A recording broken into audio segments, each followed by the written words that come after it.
welcome back to my channel. So, di video kali ini aku akan membahas materi seputar BPUPKI. Tapi sebelum itu, jangan lupa untuk like video ini dan share ke teman-teman kalian. Dan jangan lupa subscribe channel ini supaya kalian gak ketinggalan video terbaru dari aku. Nah, kenapa sih BPUPKI ini dibuat? Dan siapa yang membuat BPUPKI?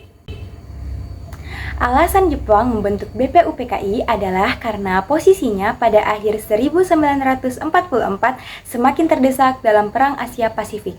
Di saat yang sama, rakyat Indonesia juga terus melayangkan pemberontakan di berbagai daerah. Maka dari itu, Jepang membentuk BPUPKI untuk memenuhi kepentingannya sendiri karena merasa sangat terdesak. Pembentukan BPUPKI dilakukan guna mempertahankan sisa-sisa kekuatan yang dimiliki dengan cara menarik simpati rakyat Indonesia. Jepang menarik hati rakyat pribumi agar menganggap sekutu sebagai musuh mereka atau penjajah, bukan sebagai pembebas rakyat dari kesengsaraan. Agar tujuan tersebut bisa tercapai, Jepang membentuk BPUPKI yang cukup efektif dalam menarik simpati bangsa Indonesia. Karena BPUPKI adalah badan bentukan Jepang, jadi BPUPKI mempunyai nama dalam bahasa Jepang, yaitu Dokuritsu Junbi Chosakai, yang dibentuk pada tanggal 1 Maret 1945 dan baru diresmikan pada tanggal 29 April 1945. Gimana ya susunan organisasi BPUPKI? Pada saat itu, BPUPKI diketuai oleh Dr. Rajiman Widyodiningrat dengan dua wakilnya, yaitu Ichibanga Yoshio dari Jepang dan Suroso dari Indonesia.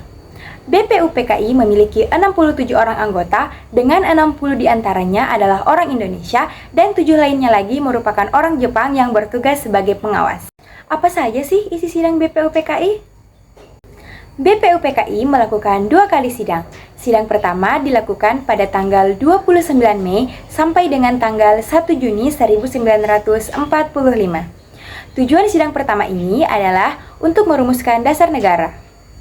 Dari hasil sidang pertama ini, ada 3 tokoh yang merumuskan gagasannya tentang dasar negara, yaitu Muhammad Yamin, Mr. Supomo, dan Insinyur Soekarno. Muhammad Yamin mengusulkan idenya pada tanggal 29 Mei 1945. Beliau mengusulkan 5 ide tentang dasar negara, yaitu peri kebangsaan, peri kemanusiaan, peri ketuhanan, peri kerakyatan, dan kesejahteraan rakyat. Kemudian pada tanggal 31 Mei 1945, Mr. Supomo juga mengusulkan 5 idenya tentang dasar negara, yaitu paham negara kesatuan, perhubungan negara dan agama, sistem badan permusyawaratan, sosialisme Indonesia, dan hubungan antar bangsa. Besoknya, pada tanggal 1 Juni 1945, Insinyur Soekarno juga mengungkapkan idenya. Beliau mengusulkan konsep untuk nama dasar negara adalah Pancasila, di mana Panca artinya 5 dan Sila artinya dasar atau aturan. Oleh karena itu, pada tanggal 1 Juni 1945 diperingati sebagai hari lahir Pancasila. Adapun usulan Insinyur Soekarno tentang dasar negara yaitu kebangsaan Indonesia, internasionalisme atau peri kemanusiaan, mufakat atau demokrasi, kesejahteraan sosial, dan ketuhanan yang Maha Esa. Pada saat menjelang sidang BPUPKI yang kedua, dibentuk lagi panitia kecil yang berjumlah 9 orang yang juga disebut sebagai Panitia 9, di mana Insinyur Soekarno sebagai ketua dan Dr. Andes Muhammad Hatta sebagai wakilnya.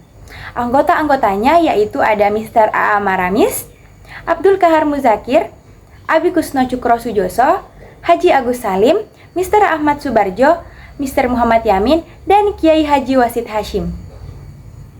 Panitia 9 ini bertujuan untuk menyimpulkan atau merangkum hasil sidang BPUPKI pertama yang terdiri dari 3 gagasan supaya menjadi satu. Hasil dari Panitia 9 adalah Piagam Jakarta atau Jakarta Charter yang dimana isinya akan menjadi Pancasila seperti pada saat ini. Adapun isi dari Piagam Jakarta yaitu ketuhanan dengan kewajiban menjalankan syariat Islam bagi pemeluk-pemeluknya.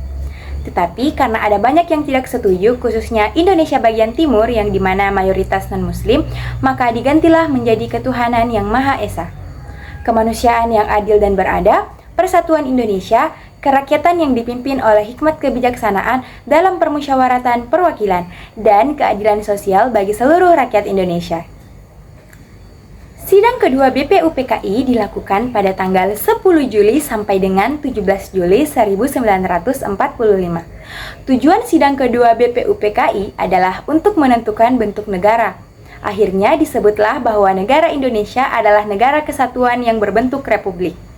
Adapun tema pembahasan sidang kedua ini adalah membahas tentang bentuk negara, batas wilayah negara, kewarganegaraan, panitia perancang undang-undang dasar, serta pendidikan dan pengajaran. Hasil sidang kedua BPUPKI adalah membentuk panitia perancang undang-undang dasar yang bertugas untuk merumuskan rancangan undang-undang dasar yang diketuai langsung oleh Insinyur Soekarno. Kemudian dibentuk juga PETA, yaitu Panitia Pembelah Tanah Air yang diketuai oleh Abikusno Cukrosujoso.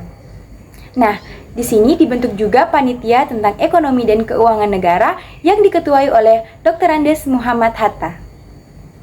Selanjutnya, BPUPKI secara resmi dibubarkan pada tanggal 7 Agustus 1945 setelah dianggap telah menyelesaikan tugasnya dengan baik. Guys, itu tadi materi seputar BPUPKI dari aku. Jangan lupa untuk like dan share video ini, dan jangan lupa subscribe channel ini, dan jangan lupa nyalain lonceng notifikasinya supaya kalian gak ketinggalan video terbaru dari aku. So, see you di next video.